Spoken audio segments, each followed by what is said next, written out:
지를 내가 믿사오며 그 외아들 우리 주 예수 그리스도를 믿사오니 이는 성령으로 잉태하사 동정녀 마리아에게 나시고 본디오 빌라도에게 고난을 받으사 십자가에 못 박혀 죽으시고 장사한 지 사흘 만에 죽은 자 가운데서 다시 살아나시며 하늘에 오르사 전능하신 하나님 우편에 앉아 계시다가 저리로서 산자와 죽은 자를 심판하러 오시리라.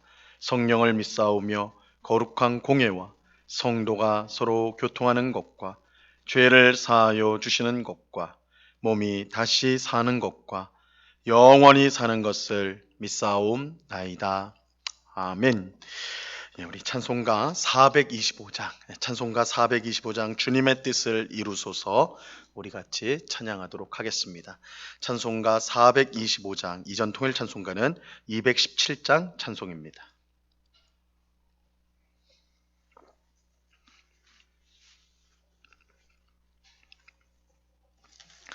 찬송가 425장을 같이 찬양하도록 하겠습니다. 주님의 뜻을 이루소서 고요한 중에 기다리니 진액과 같은 날 빚으사 주님의 영상 만드소서 주님의 뜻을 이루소서 주님 발 앞에 엎드리니 나의 맘속을 살피시사 눈보다 이게 하옵소서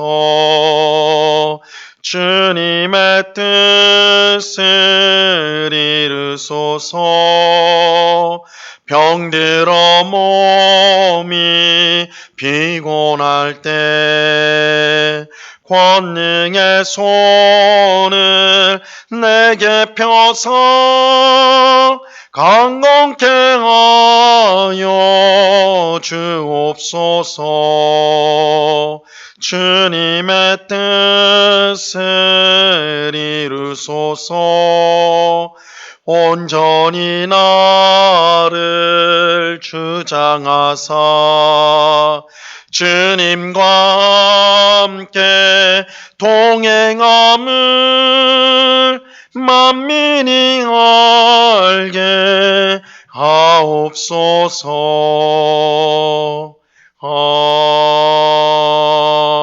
아멘. 같이 기도하겠습니다. 참 좋으신 아버지 하나님, 지난밤에도 우리를 단잠을 자게 하시고 이 새벽에 우리를 깨워 주님 앞에 나와 기도할 수 있는 귀한 은혜를 베풀어 주심을 감사합니다. 비록 지친 마음과 몸일지라도 주님께서 우리와 함께 하시기에 우리가 소망을 갖고 새 힘을 얻으며 새 소망을 가지고 또한 이 땅을 살아가게 될 줄로 믿습니다. 주님께 피하는 자는 수치를 당하지 않고 오히려 안전하며 오히려 강건하며 주님의 능력으로 말미암아 모든 어려움들을 이겨나가게 될 줄로 믿습니다. 항상 주님을 의지하는 주의 백성들이 다 될 수 있도록 도와 주시옵소서. 에녹이 300년 동안 하나님과 동행하는 삶을 살았듯이 우리가 주님과 항상 동행하는 주님과 함께 인생길을 걸어가는 저희가 되기를 원합니다. 아버지 하나님, 이 세상에 아무리 좋은 것이 많이 있다 할지라도 하나님보다 더 귀하고 좋은 것이 없는 줄 알고 언제나 하나님을 구하며 하나님과 동행하며 하나님의 뜻에 순종하기를 힘쓰는 주의 백성들이 다 될 수 있도록 은혜 내리워 주시옵소서. 이 시간 주의 말씀을 듣고자 합니다. 성령 하나님께서 밝히 조명하여 주셔서 오늘 주신 말씀 속에 또한 우리가 순종해야 될 것이 무엇인지, 우리의 마음에 새기고 따라야 될 것이 무엇인지, 나를 향한 하나님의 뜻이 무엇인지를 깨닫고 순종함으로 우리 하나님께 영광이 되어지고 또한 우리의 믿음이 강건해지는 복된 시간이 될 수 있도록 역사하여 주시옵소서. 귀한 은혜 주실 주님께 감사와 찬양을 올려드리오며 예수 그리스도 이름으로 기도드리옵나이다. 아멘. 예, 우리 하나님 말씀을 다 같이 봅니다. 누가복음 22장 47절로 53절까지의 말씀을 다 같이 보도록 하겠습니다. 누가복음 22장 47절로 53절까지의 말씀입니다.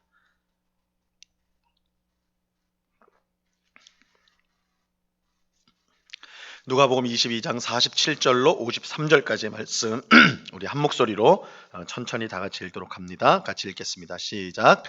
말씀하실 때에 한 무리가 오는데 12 중에 하나인 유다라 하는 자가 그들을 앞장서 와서 예수께 입을 맞추려고 가까이 하는지라. 예수께서 이르시되 유다야 내가 입맞춤으로 인자를 파느냐 하시니 그의 주위 사람들이 그 된 일을 보고 여짜오되 주여 우리가 칼로 치리이까 하고 그 중에 한 사람이 대제사장의 종을 쳐 그 오른쪽 귀를 떨어뜨리는지라. 예수께서 일러 이르시되 이것까지 참으라 하시고 그 귀를 만져 낫게 하시더라. 예수께서 그 잡으러 온 대제사장들과 성전의 경비대장들과 장로들에게 이르시되 너희가 강도를 잡는 것 같이 검과 몽치를 가지고 나왔느냐. 내가 날마다 너희와 함께 성전에 있을 때에 내게 손을 대지 아니하였도다. 그러나 이제는 너희 때요 어둠의 권세로다 하시더라. 아멘. 예, 오늘 본문은 예수님께서 감람산 겟세마네 동산에서 기도하고 계실 때 그를 체포하기 위해 한 무리가 오는 것으로 시작하고 있습니다. 이 47절 말씀을 다시 보시면요. 말씀하실 때에 한 무리가 오는데 12 중에 하나인 유다라 하는 자가 그들을 앞장서 와서 이렇게 말씀하고 있습니다. 예수님을 체포하기 위해 무리들이 왔는데 그 무리를 앞장서서 인도한 사람은 다름 아닌 예수님의 12제자 중 하나였던 가룟 유다였습니다. 우리가 전에 살펴본 것처럼 가룟 유다의 마음에 사탄이 들어갔어요. 그래서 유다는 대제사장들에게 가서 예수님을 넘겨주겠다라고 제안을 하지요. 대제사장들은 유다의 제안을 흔쾌히 받아들였고 그에게 돈을 주기로 약속을 하게 됩니다. 이때부터 가룟 유다는 예수님을 넘겨주기 좋은 기회를 엿보았어요. 그리고 가장 좋은 기회가 찾아오게 되었는데 예수님께서 제자들과 겟세마네에서 기도하고 계실 때였습니다. 예수님 주변에 항상 많은 백성이 있었기 때문에 체포하기가 어려웠는데 이때는 예수님과 그의 제자들만 있었습니다. 가룟 유다는 대제사장들과 장로들 그리고 예수님을 체포할 성전 경비원들을 인도하여 예수님이 계신 곳을 찾아왔습니다. 가룟 유다는 자신과 입맞추는 사람이 예수라고 경비원들에게 미리 일러주었어요. 이것은 그 시간이 이제 칠흑같이 깜깜한 밤이어서 누가 예수님인지 쉽게 분간할 수가 없었기 때문입니다. 가룟 유다는 예수님에게 가서 입을 맞추었습니다. 이 입을 맞춘다는 것은 당시 사람들의 인사법이었습니다. 하지만 가룟 유다는 사랑과 우정을 표시하는 입맞춤을 배신의 입맞춤으로 바꾸었습니다. 예수님께서 이 사실을 아시고 48절에서 이렇게 말씀을 하십니다. 예수께 입을 맞추려고 가까이 하는지라. 예수께서 이르시되 유다야 내가 입맞춤으로 인자를 파느냐 하시니. 제자들은 예수님이 가룟 유다에게 하신 말씀과 또 대제사장들과 장로들이 군인들을 끌고 온 상황을 보면서 지금 사태의 심각성을 깨닫게 되었어요. 예수님은 극심한 시련이 곧 올 터니 대비하라 이렇게 말씀하셨는데 제자들은 바로 이때가 지금 예수님 말씀하신 극심한 시련의 때라는 것을 깨닫게 되었습니다. 제자들은 예수님에게 군인들을 칼로 치리이까 우리가 칼로써 저들과 맞서야 됩니까? 라고 물었고 실제로 한 제자가 대제사장의 종을 칼로 쳐서 그 귀를 베었습니다. 이 49절과 50절을 보세요. 그의 주위 사람들이 그 된 일을 보고 여짜오되 주여 우리가 칼로 치리이까 하고 그 중에 한 사람이 대제사장의 종을 쳐 그 오른쪽 귀를 떨어뜨린지라. 우리가 지금 보고 있는 누가복음에는 실제로 칼을 뽑아 대제사장의 종의 귀를 자른 제자가 누구인지 나오지 않아요. 하지만 요한복음 18장에 보면 칼로 친 제자, 칼을 들어서 친 제자가 바로 베드로이고 또한 귀를 베인 대제사장의 종의 이름이 말고라는 사실이 나옵니다. 베드로는 예수님을 위하여 감옥에 갈 각오가 되어 있었고 또 죽는 것도 함께할 각오가 되어 있었는데 그것을 맹세하였는데 그 맹세대로 예수님을 지키기 위해 이러한 행동을 하였던 것입니다. 하지만 예수님은 참으라고 말씀을 하세요. 51절에 보세요. 예수께서 일러 이르시되 이것까지 참으라 하시고 그 귀를 만져 낫게 하시더라. 예수님은 베드로에게 참으라고 하시면서 대제사장의 종이었던 말고에 떨어진 귀를 다시 붙여주셨습니다.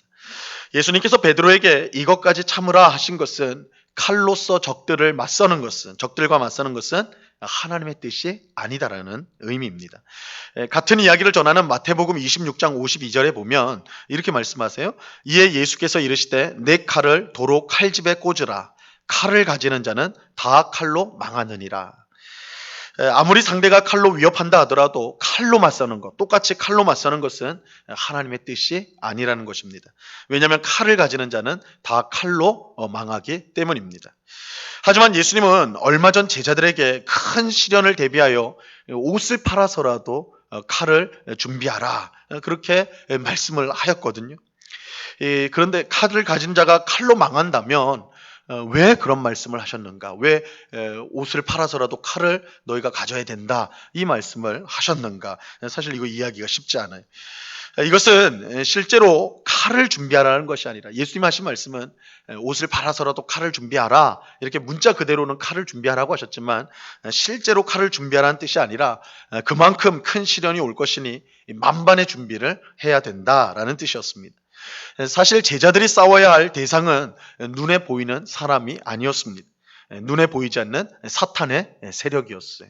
진정한 싸움은 사람이 아니라 그 뒤에 있는 사탄이었습니다. 그런데 사탄의 세력은 절대 칼로 제압할 수가 없지요. 오직 하나님의 능력과 은혜로만 물리칠 수가 있습니다.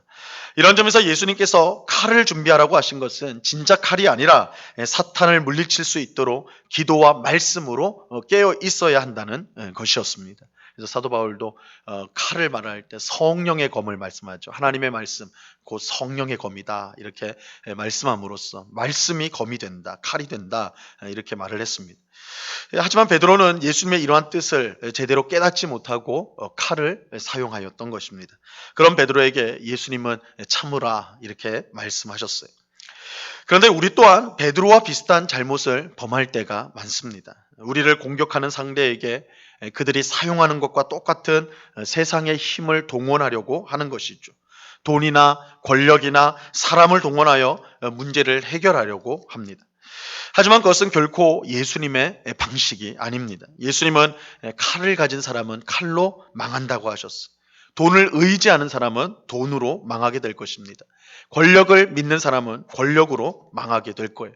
사람을 바라보는 사람은 사람 때문에 망하게 될 것입니다. 이 세상의 힘으로는 절대 진정한 승리를 얻을 수가 없습니다. 우리는 예수님의 방식을 따라 세상의 힘이 아닌 오직 하나님의 힘을 의지해야 됩니다. 예수님은 세상의 방식으로 적들과 싸우지 않으셨어요. 사실 예수님은 당장이라도 수천의 천사들을 동원하여서 모든 적을 일시에 제거할 능력이 있었습니다. 하지만 그렇게 하는 것이 결코 하나님의 뜻이 아님을 아셨기에 예수님은 그렇게 하지 않으셨던 것이죠. 마태복음 26장 53절과 54절에 보면요 이렇게 말씀합니다. 너는 내가 내 아버지께 구하여 지금 12군단 더 되는 천사를 보내시게 할 수 없는 줄로 아느냐? 내가 만일 그렇게 하면 이런 일이 있으리라 한 성경이 어떻게 이루어지겠느냐 하시더라. 우리에게 참된 승리는 세상 사람들이 생각하는 것처럼 적들을 제거하는 데 있지 않습니다. 우리에게 참된 승리는 하나님의 뜻에 순종하는 것입니다. 끝까지 세상의 방식이 아니라 하나님의 방식대로 싸우는 것입니다. 그래서 그렇게 할 때에 혹 그 결과가 세상 사람들의 눈에 볼 때 패배한 것처럼 보일지라도 실제로는 그것이 참된 승리인 것입니다. 그 분명한 증거가 바로 예수님의 십자가 죽음이에요. 예수님이 만약 마음만 먹었다면 자기를 체포하러 온 군사들을 모두 멸하실 수가 있었습니다. 하지만 그렇게 했다면 십자가 죽음도 없을 것이고 하나님의 구원 계획도 무너지게 되었을 것입니다. 예수님이 체포되어 끌려가는 것이 하나님의 뜻이었고 예수님은 그 뜻에 겸손히 순종하셨습니다. 그 결과 예수님은 십자가에서 죽으셨어요. 하지만 이것은 결코 비참한 패배가 아니었습니다. 오히려 진정한 승리였죠. 왜냐하면 예수님은 십자가 죽음을 통해 부활의 승리를 얻으셨고 하나님의 구원 계획을 성취하는 위대한 일을 이루셨기 때문입니다. 하나님의 구원 계획이 바로 예수님의 십자가 죽음이라는 패배의 모습을 통해 이루어졌다라는 것. 우리 눈에 볼 때는 이 십자가 죽음이 실패이고 모든 것이 끝난 것처럼 보이지만 오히려 하나님의 뜻에 순종하여 십자가에서 죽으셨을 때 예수님은 하나님의 구원 계획을 온전히 성취하셨고 부활의 영광을 얻으셨던 것입니다. 이처럼 성도에게 참된 승리는 끝까지 하나님의 뜻에 순종하는 것입니다. 하나님은 순종하는 자기 백성에게 최후 승리를 주십니다. 우리가 이러한 사실을 기억하고 우리가 싸워야 될 대상이 사람이 아니고 진정한 승리는 하나님의 뜻에 끝까지 순종하는 것임을 분명히 믿는 우리 모두가 될 수 있기를 바랍니다. 교회의 승리는 대적자들을 혼쭐 내는 것이 아니라 피해를 입고 상처를 입고 억울한 일을 당할지라도 하나님의 말씀에 끝까지 순종하는 것입니다. 이처럼 교회와 성도가 하나님의 말씀에 끝까지 순종할 때에 하나님은 반드시 승리를 우리에게 주실 것입니다. 세상의 방식으로 결코 얻을 수 없는 영광을 우리에게 주실 것입니다. 이러한 사실을 분명히 믿고 오늘도 주의 말씀에 순종하는 우리가 될 수 있기를 바랍니다. 우리가 사람하고 싸우면 우리 마음은 잠시 기쁠지 모르겠지만 진정한 승리를 얻을 수가 없어요. 우리가 진정한 승리를 얻는다는 것은 하나님의 말씀에 끝까지 순종하는 것입니다. 우리가 하나님의 말씀에 순종할 때 승리와 영광을 하나님께서 우리에게 주실 것입니다. 이러한 사실을 믿고 진정한 승리를 얻기 위해 하나님의 뜻에 순종하는, 눈에 보이는 것과 싸우는 것이 아닌 하나님의 뜻에 순종하기를 힘쓰는 오늘 우리 모두가 될 수 있기를 우리 주님의 이름으로 간절히 축원합니다. 기도하겠습니다. 하나님 아버지 감사합니다. 예수님께서 체포하러 온 군사들을 보실 때에 그의 제자 중 하나였던 베드로가 칼을 들어서 대제사장의 종의 귀를 쳤습니다. 베었습니다. 그러나 예수님은 참으라고 말씀합니다. 이 싸움이 칼로 하는 싸움 아니다 라고 말씀합니다. 우리의 싸움은 사람과의 싸움, 눈에 보이는 싸움이 아니라 영적인 싸움, 사탄과의 싸움임을 가르쳐 주시면서 칼로 이길 수 없다. 오직 말씀과 기도로 하나님의 뜻에 순종하는 것으로만 이길 수 있다라고 오늘 말씀하여 주십니다. 아버지 하나님, 오늘도 우리의 삶 가운데 여러 가지 싸움들이 있습니다. 눈에 보이는 사람과의 싸움이 있고 세상의 일들과의 싸움이 있습니다. 그럴 때 우리는 손해보지 않으려고, 피해 입지 않으려고, 우리 자신을 보호하려고 그렇게 세상 방식대로 대응할 때가 많은 저희들인데 진정한 승리, 진정한 영광은 세상의 방식대로 싸우는 것이 아니라 하나님의 뜻에 순종하는 것이다. 오늘 주님의 말씀을 우리가 듣고 또한 마음에 새깁니다. 그러므로 우리가 진정한 승리를 얻기 위해서 눈에 보이는 사람과의 싸움이 아닌 하나님의 뜻에 순종하려고 힘쓰는, 몸부림치는 우리 모두가 될 수 있도록 도와 주시옵소서.